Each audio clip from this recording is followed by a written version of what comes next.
حضور علیہ السلام کا ذکر جو ہے نا ہم نے اپنے باپ حضرت آدم علیہ السلام سے سنا ہے. کسے سنا ہے؟ ہم نے اپنے محبوب علیہ السلام کا ذکر اپنے باپ حضرت آدم علیہ السلام سے سیکھا ہے. کہتے ہیں کہ حضرت آدم علیہ السلام جب آخری ٹائم تھا تو اپنے بیٹے شیش علیہ السلام سے کہا کہ اے شیش علیہ السلام میرے بعد جو ہے نا خلیفہ تم ہو، اب تم یہ کرنا کہ میرے بعد جب بھی اللہ تبارک و تعالیٰ کا ذکر کرو تو محبوب کبریا صلی اللہ علیہ وسلم کا بھی ذکر کرو. کیوں؟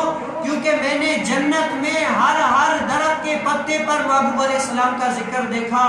جنت میں جو حوریں ہیں ان کی آنکھوں میں محمد صلی اللہ علیہ وسلم کا ذکر تھا، عرش پر ذکر تھا، فرش پر ذکر تھا، ہر جگہ پر اپنے آقا علیہ السلام کا ذکر دیکھا. اے شیش علیہ السلام تم جب بھی دیکھو اپنے آقا علیہ السلام کا جب اللہ کا ذکر کرو تو محبوب علیہ السلام کا بھی ذکر کرنا، ہر جگہ ذکر کرنا.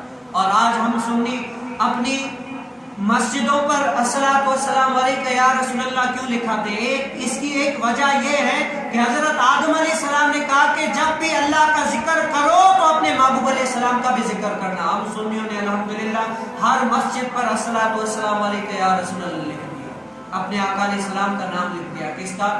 اپنے باپ کی جو ہے نا سنت کو ادا کرتے ہوئے ہم نے اس سنت